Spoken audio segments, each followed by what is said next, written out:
Para ibu bapak, saudara-saudari, teman-teman muda, anak-anak yang terkasih, opa oma, yang putri, yang kakung, para pendengar setia Daily Fresh Juice dimanapun berada, selamat berjumpa kembali. Hari ini hari Minggu, Pesta Pembaptisan Tuhan. Kita mendengarkan sabda Tuhan dan merenungkannya. Inspirasi sabda Tuhan diambil dari Injil Lukas bab 3 ayat 15 sampai 16, ayat 21 sampai 22. Mari kita siapkan hati kita untuk mendengarkan sabda Tuhan. Haleluya, haleluya. Dia yang lebih berkuasa daripadaku akan datang, kata Yohanes. Ia akan membaptis kamu dengan Roh Kudus dan dengan api. Haleluya, haleluya. Tuhan bersamamu. Injil suci menurut Lukas. Dimuliakanlah Tuhan.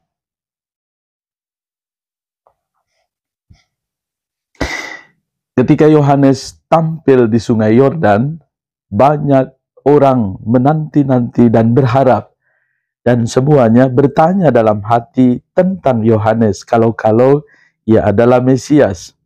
Karena itu Yohanes berkata kepada semua orang itu, "Aku membaptis kamu dengan air, tetapi Dia yang lebih berkuasa daripada aku akan datang, dan membuka tali kasutnya pun aku tidak layak. Ia akan membaptis kamu dengan Roh Kudus dan dengan api." Ketika seluruh orang banyak itu telah dibaptis, dan ketika Yesus sedang berdoa, setelah ia juga dibaptis, terbukalah langit, dan turunlah Roh Kudus dalam rupa burung merpati ke atasnya. Terdengarlah suara dari langit, "Engkaulah putraku yang terkasih, kepadamulah aku berkenan." Demikianlah sabda Tuhan. Terpujilah Kristus. Para pendengar setia Daily Fresh Juice dimanapun saudara-saudari berada, selamat berjumpa kembali. Hari ini kita bersyukur untuk kasih dan kerahiman Allah yang menyertai kita semua. Kita boleh sejenak merenungkan sabda Tuhan. Dan hari ini kita sungguh merasakan kebaikan Allah.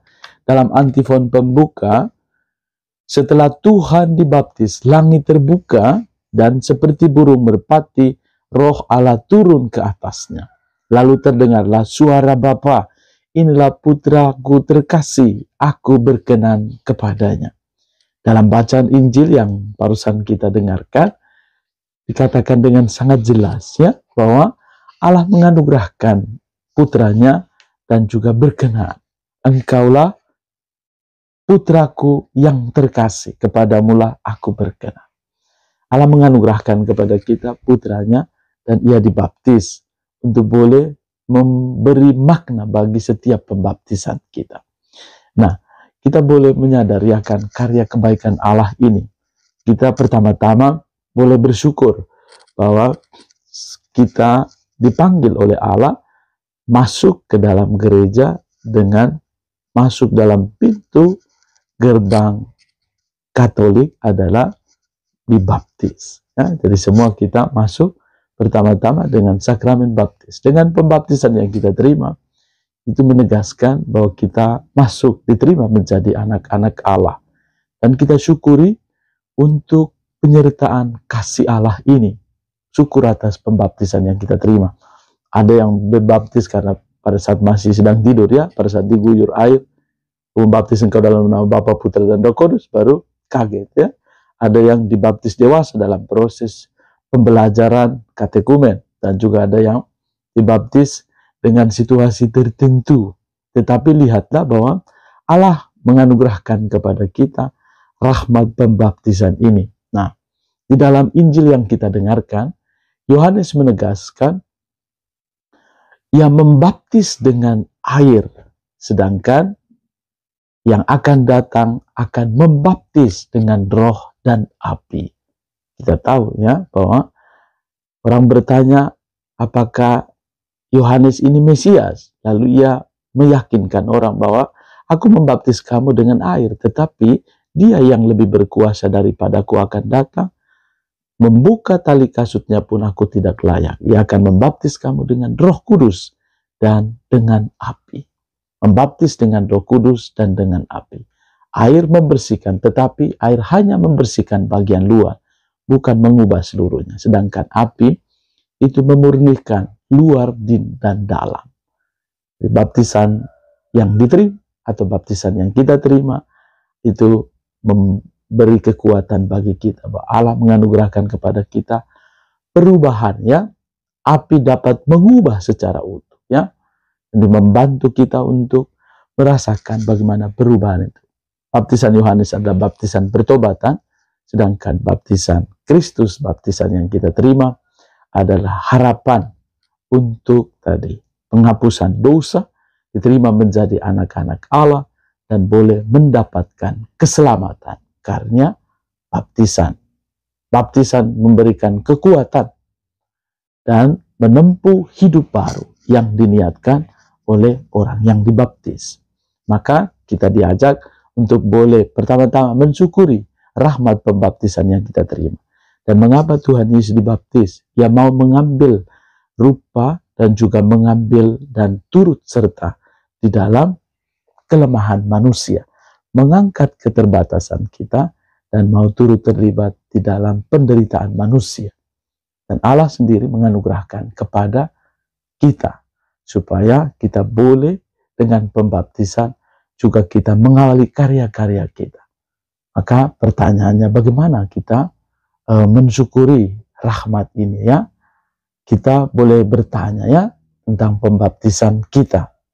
Yesus mau berbagi kehidupan dengan manusia, ikut merasakan kegelisahan kita dengan pembaptisannya, juga kerisauan manusia, ya.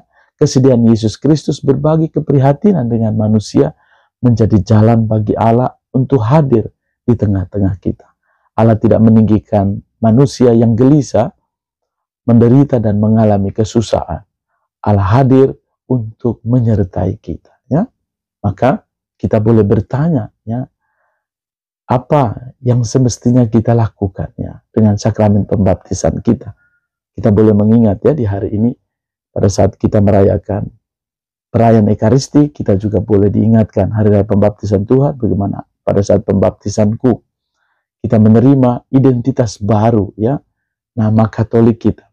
Dan biasanya dalam pembaptisan Katolik itu ada nama Santo, Santa Pelindung, ya. Kita menerima nama menjadi pengikut Yesus yang dibaharui, ya, karena dibaptis dengan Roh Kudus dan air. Dan kita harus hidup sesuai dengan cara hidup Yesus, yakni melaksanakan kehendak Allah, meneruskan karya-karya baik yang Tuhan anugerahkan kepada kita. Melalui hadirmu, melalui hadirku, orang menemukan keselamatan, atau orang mampu melihat Allah yang tidak kelihatan. Melalui hadirku, orang merasakan cinta Tuhan yang nyata. Maka kita pun harus hidup seturut kehendak Allah. Artinya, mau menjadi murid-murid Yesus, ya, dengan dibaptis, kita menerima perutusan, ya. Yesus berbagi keprihatinan dengan kita manusia yang berdosa, agar kita pun mampu menjadi jalan bagi Allah yang hadir di tengah-tengah hidup kita. Dan bahkan kita mampu menjadi saluran berkat bagi siapapun yang Tuhan percayakan kepada kita. Mari kita mohon agar kiranya hari ini kita mampu merasakan berkat rahmat pembaptisan yang kita terima. Dan itu juga rahmat baptisan itu menjadi salah satu sakramen inisiasi di dalam gereja Katolik, yang mampu membantu kita untuk semakin menemukan gerbang suci rahmat keselamatan. Semoga berkat pembaptisan yang kita terima, kita dianugerahi pengampunan atas segala dosa, diterima sebagai anak Allah, dan memperoleh keselamatan karena kerahiman Allah. Tuhan menganugerahkan berkat bagimu, keluarga dan komunitas, bagi semua mereka yang merayakan hari ulang tahun kelahiran, hari ulang tahun perkawinan, juga sukacita dalam hidup religius, juga karya-karya pelayanan dan sukacita di hari ini. Diberkati oleh Allah yang Maha Kuasa, Bapa, Putra, dan Roh Kudus. Tuhan Yesus berkati.